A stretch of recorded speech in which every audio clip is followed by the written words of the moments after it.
What's up, everybody? We're gonna wait for some people to join, and then we'll get started. I'm gonna show you a little demo of my water change system that's over here that we automated, and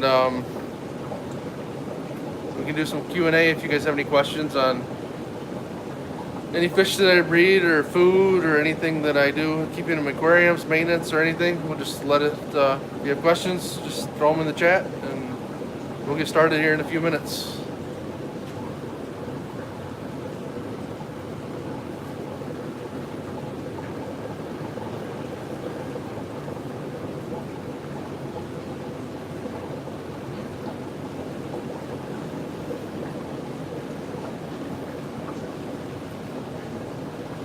Hello, Nicole.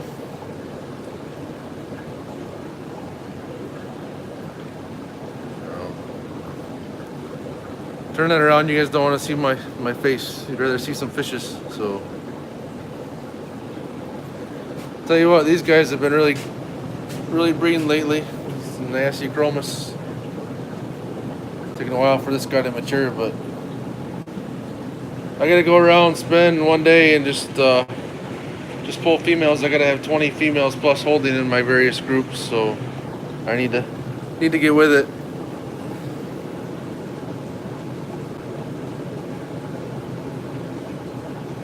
But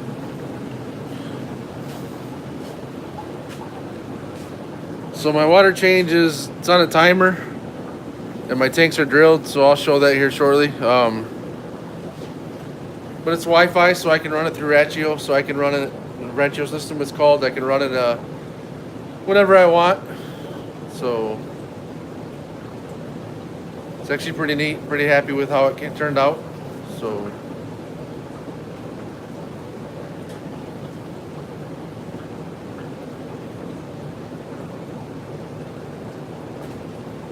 Champs are over here on fire. He's trying to breed.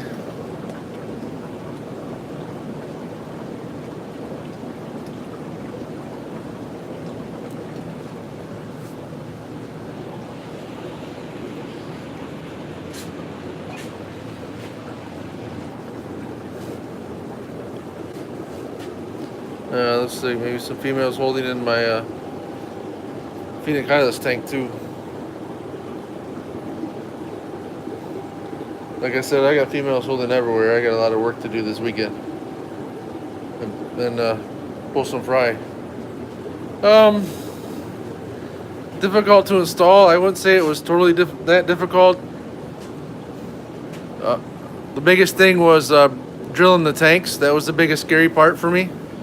I've had my fish room set up since like 2012, and just last October we started drilling tanks. So I wish I would have done it sooner, but I was afraid of breaking the tank, and I guess you just gotta get that fear behind you and just do it. So in October we dismantled a lot of my racks over here. These 15s on top, these 20s are drilled in the back. You can see I got an elbow. It's on the side where the drain is, and then the water feed is on the other side. And then the water feed is screwed in. So this piece is just screwed into the trim. The lesson learned, it needs to be screwed in so water doesn't go everywhere. And then these tanks are just drilled on these 20s are drilled on the sides, and then these 15s and 20 highs are drilled in the back. So this is 36 tanks we drilled, and then we drilled this whole wall. So I didn't drill any of my tanks that are 75 gallons or bigger. I think I'm gonna drill 275s though. But right now these 40 longs are drilled, and all this whole wall I drilled on the side in case I need to get to it. I can easily get to a bulkhead to make adjustments or anything, because I didn't want to be pulling the racks out. The 20s I did in the back just because the way they're tight fit in that rack, I couldn't do the sides of them, so I had to do the back. But all these 40s are drilled. These 75s we did not, but I think I'm going to drill these. I think I decided I can drill these. I can take my zone. This is zone 5 here that stops at this tank, this tank here. I can cut the line and I'll extend it to fill up these 75s here as well. So, and what I'll have to do is just rework the drain line back here. So here's my drain line that runs all the way back to my sump. Is I'll cut this apart and bring the drain line out to probably about here. And then I'll drill these 75s on the side and then just run the drains, behind them. And then these tanks are drilled on the sides. These are 30 longs that are drilled, and then these 40 longs we drilled. So really happy with it. I would love to have drilled like all my tanks, but one, I'm afraid of breaking them because I do have some custom made tanks. These are custom 165 gallon tanks that aren't cheap. And then some 150s. I got a 180. So I was afraid of breaking those. The other problem is I don't want drain lines running across the middle of my floor. So like if I drill these tanks in the middle here. Hey Tito, how you doing? If I drill these tanks in the middle, I have no way of getting the water because my tanks that are drilled, all my drains run to my sump. So I have a couple of drain lines that feed my sump here. What do I do with the water? So somebody said I could put a sump pump back here in a bucket. I've thought about that. Maybe that's something I look at, and then you pump the water. I'd have to pump it up and then back over to the other side. But I don't know if I want to do that or not. That's a lot of work again to drill tanks and go through all that. So it took us a good weekend and a couple weekends to do this because all my tanks had fish in them. So we had to put them in plastic totes and empty all the fry tanks. And then that was a project and a half. And I keep track of what fry was in what tote. Obviously, so when they went back in the tank, I can mark them properly again. And then this wall we drilled, when we drained the tanks, we drained them to about 3/4 and then drilled them. Had to pull them out from the wall to do all the drains behind them. We did break one 40-gallon breeder, and that's because the bit broke in the tank as it was going through the hole. So that was only one casualty out of 64 tanks that we drilled. So I was happy with that. So if you want, I'll go ahead and demonstrate. I'll fill up this zone. So I got them in zones. This is zone 1, this rack. That's zone 2, and then that's zone 3. Then I have 9 tanks on each zone that's on the wall. So zone 4 is these 9 tanks. Zone 5 is those 9, and then zone 6 is the back. So we did it all with 3/4 inch PVC. I'm using sprinkler solenoid. So here's first thing we did is we put in a thermostatic mixing valve. So that mixes my hot and cold together. Coming out of my water heater. And then that goes up through the rafters into a feed line. And it feeds these carbon block filters here. So I have a sediment filter on my other system. It never really got dirty, so I didn't install a sediment filter over here. I just installed 2 dual carbon blocks. And then I also have a line coming off it here. And I can open this ball valve up and it feeds this garden hose, which I have a little DIY fill handle on it. So I can fill my tanks as well through the system if I want. So I have 2 hoses basically to do my water changes with. This is one hose, and then when we're done, I'll show you the other system I have on the other wall that I've used for a couple years. So you got the water that's fed through, again, this pipe through my carbon filters. This is shut off, so it goes down in the manifolds down here. I got 6 zones. This is start with 1, 2, 3, 4, 5, and 6. They go up. I got unions in them, so if I need to take them apart, I can take them apart because this is all glued PVC fittings. And then I got a union up here above the other solenoid. And then I got a pressure regulator. I do reduce my pressure down to 30 psi's. And then there's a check valve so water does not come backwards into the system. And then I got my feed lines up. Zones 1, 2, and 3 come across. They feed up behind the duct. And zone 1 feeds this rack and stops right there. That's where the cap is. That's zone 1. Zone 2 and 3 continue. Zone 2 feeds this rack and stops, and 3 feeds that rack. And then we have, 4, 5, and 6 come off. They go through my rafters and then come down and drop over there. So we'll go ahead and I gotta get into the system, and we'll go ahead and turn on zone 4. All right, so zone 4 is turned on now. So if we walk over, the valve opened. We have water coming in the tanks here. So I ran it for 7 minutes, which is about 5 gallons that I get every 7 minutes out of my system when I timed it. So it'll fill these up, and then it'll drain down into the sump. It'll run off. Hey, what's up, Rymac?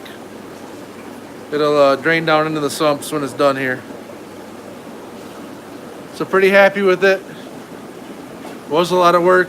Again, took us a good weekend, 2 weekends to drill the tanks, and then it took us a couple weekends to do the plumbing, because I originally did the plumbing with threads. The manifold originally had all threads down here, and we had a lot of problems with leaks, so we had to go back and cut it apart and redo it as far as glue fittings, to obviously so it doesn't leak. And we also had some leaks. We had to take the unions apart, redo some things. We had some leaks in some pressure valves, because these are threaded fittings here. So that was kind of a pain to deal with, but once we got it fine-tuned, I'm pretty happy with it. We finished it in June, so it's been running 2 months now. For a while I didn't run it on its own. If I wasn't home, I didn't run it, but now I'll run it. So I haven't had any issues or anything, so now I run it without being here.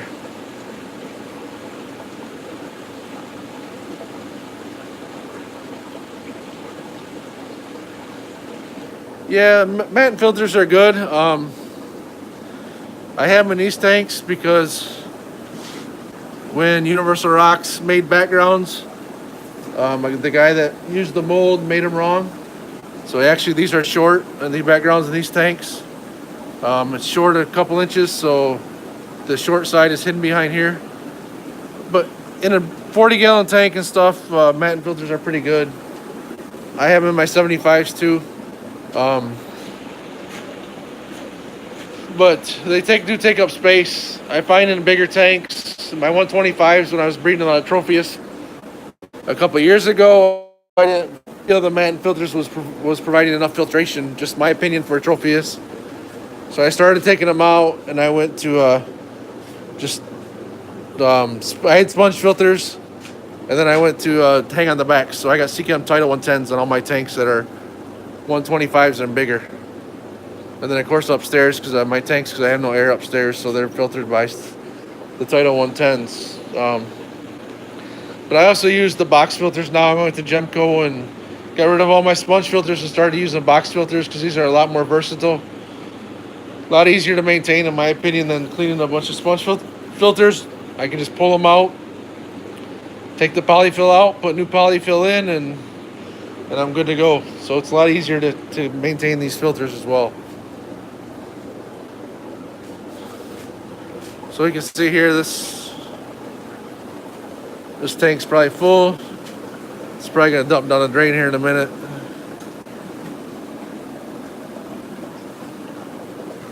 I know one of these are gonna be draining. Yeah, so you can see the water running in this one. It's already full. So these are 3/4 inch bulkheads with a 1/2 inch drain hose on them. Originally, I was afraid of it not being able to, the drains not being able to keep up, but I haven't had a problem yet with with any overflow or anything with how I have the system set up. So I'm really happy with that. So you can see the water's going over the elbow there. I did originally have, so there's my feed lines. I originally did have valves in there. Just lesson learned. Working with Gemco, I bought a bunch of these valves here. that I used, and you can adjust the thread, adjust the volume. But I had a problem with a lot of these leaking, and they're not rated for a lot of very good, I should say, not really high PSIs, but like 15 to 20 PSIs, and my pressure regulators are only reducing to 30, so we pulled them all out, which was a redo the next weekend after, and then I just went with a straight barb, which is the same thing that's on the other side to feed the tank. So in doing that, I also get the same amount of water that feeds each tank. I don't have to worry about any adjustments. So when I tell it to run for 7 minutes, I know this tank here is getting the same amount of water in 7 minutes that this tank is getting, which is good, because I was worried about them one getting more than the other, so I don't have to worry about that part of it.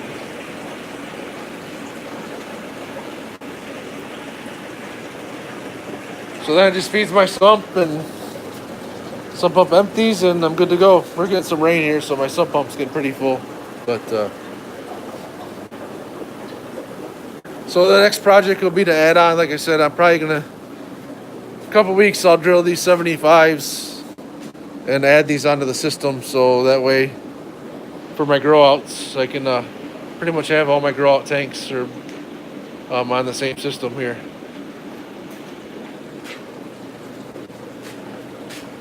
So pretty happy with it so far. And I'm also not using any prime or safe or anything in these tanks that are getting the auto water change system, because at the rate I'm changing the water, it's not tons of water. It's 5 gallons, but out of 40 gallons, 5 gallons isn't a lot. I haven't had any issues in the last couple months by not using any prime or safe or any water or any chemicals to remove the chlorine that we have in our water here. I'm assuming the carbon block filters are doing all the removal. So that's kind of what I ran with. The other system I have, I'll show you guys real quick. For my bigger tanks, what I do is I have a 100-foot garden hose here with the drain. So this, I can adjust my siphon how I need to. And you can see the water just shut off. So that was the 7 minutes it ran for.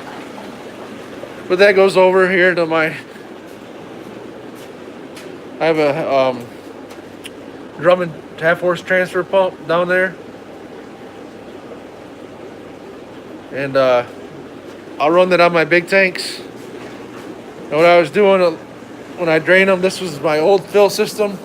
So I still use it. I shouldn't say old, because it's still currently used.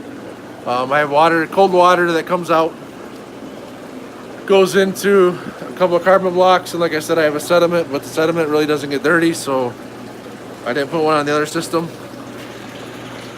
And it comes down into an instant electric hot water heater that heats the water up to about 78 degrees, and then I can fill them up as well. Yeah, I like the transfer pump a lot. It moves a lot of water fast for me, especially with my bigger tanks, so I'm happy that I got one. So I've had to replace it already, because I use it quite a bit. That's the only downfall, is get them at Harbor Freight. They're about 80 bucks. You will burn them up eventually, but that's just, it is what it is from that standpoint. Yeah, they're self-priming. So I don't have any issue once I turn it on. They're loud, but once I turn it on, it'll take about 5-6 minutes. It'll empty out my 125s 50% to where I want them for water changes. So the biggest thing is putting water back in, because I empty them a lot faster than I can fill them. But that's why I'm glad I got 2 fill hoses now, because this will run.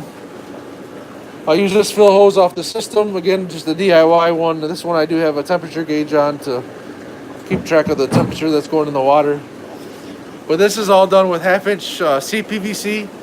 I probably will be redoing this down the road to make it 3/4 inch, because my system over here is 3/4, and the water obviously comes out a lot faster when you're talking 3/4 inch PVC than 1/2 inch. So probably will be redoing that down the road, but right now I just use both of them.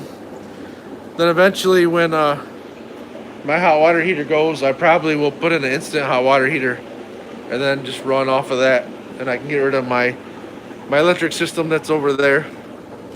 I still use it, the other hose, because it's great to have a secondary fill hose when you're filling up big tanks, but I won't need to heat it anymore if I have everything run through an instant hot water heater.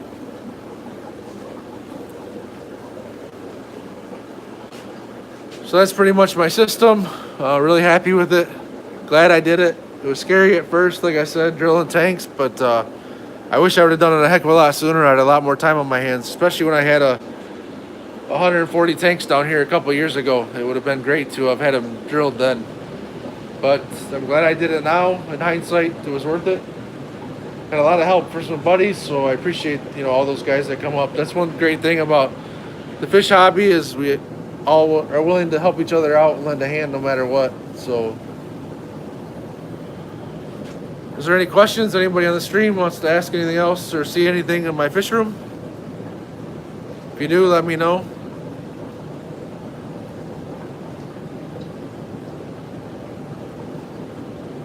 I'll wait a minute or two. If not, then I'm gonna go ahead and end it. And all